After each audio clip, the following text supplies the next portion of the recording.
Christmas and this idea of what's a chapter we can write this Christmas season. And I want to talk about chapters, Book of Life, and then talk about what that chapter might be. From Christian New Church perspective, we believe in this idea of a book of life, figurative book of life. And you just think about your life, sort of your life, the saying, life flashing before your eyes. Like, what's going to flash before your eyes? What are going to be the really cornerstone moments? And this is how it's described in Secrets of Heaven 2256. Anything good we have thought about or done from the time we were babies right up to the last hour of our life stays with us. So does everything evil. In fact, even the smallest particle of it never entirely disappears. All of it remains written in our book of life. So the book of life is kind of this imprinter of our whole life experience, the good and the bad, the blessed and the broken, the whole thing.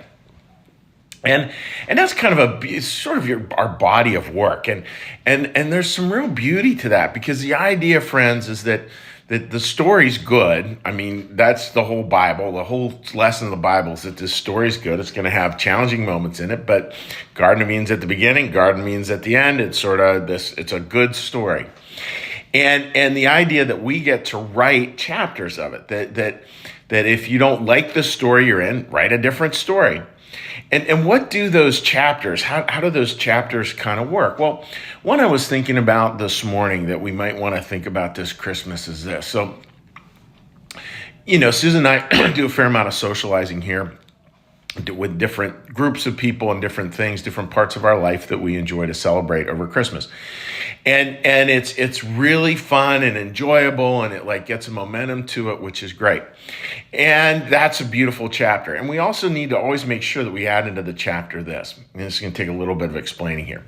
So much of life is around Christmas as we look around, we look at the blessings of life, sort of the It's a Wonderful Life approach.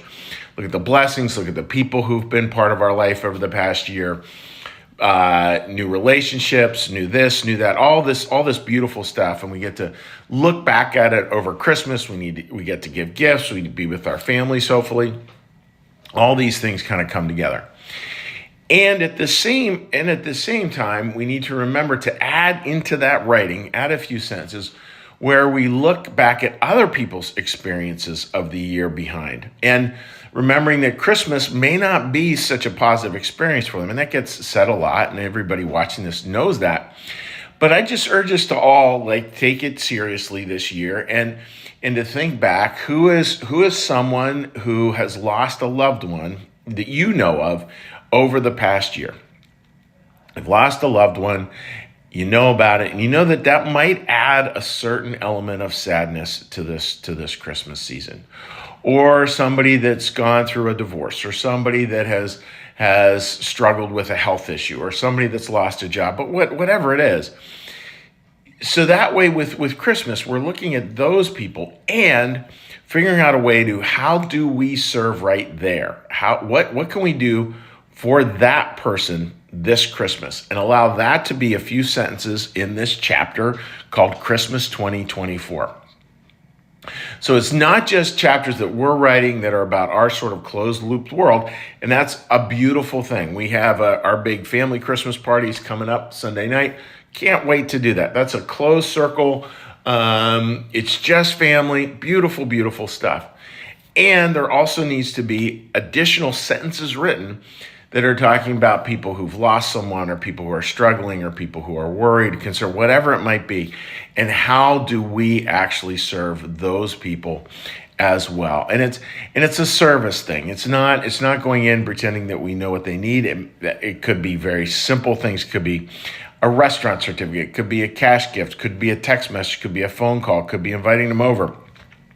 Any number of things. Figure out what that looks like.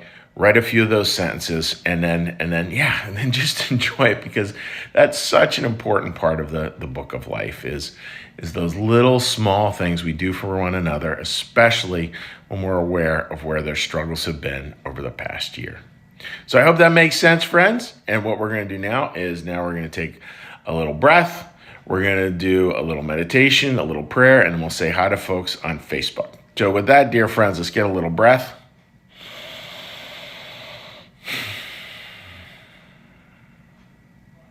A meditation. Be still and know that I am God.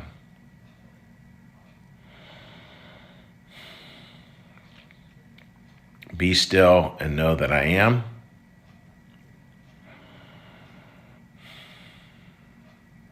Be still and know that I.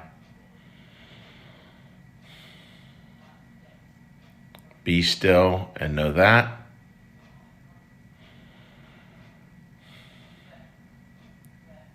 Be still and know. Be still and. Be still.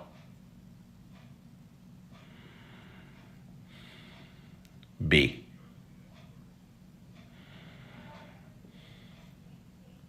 Our Father, who art in the heavens, hallowed be thy name. Thy kingdom come, thy will be done, as in heaven, so upon the earth.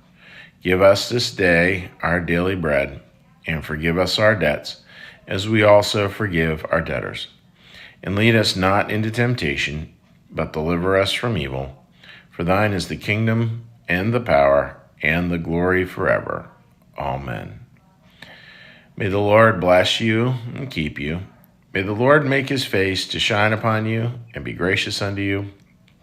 May the Lord lift up his countenance upon you, bring you peace, and bring you home.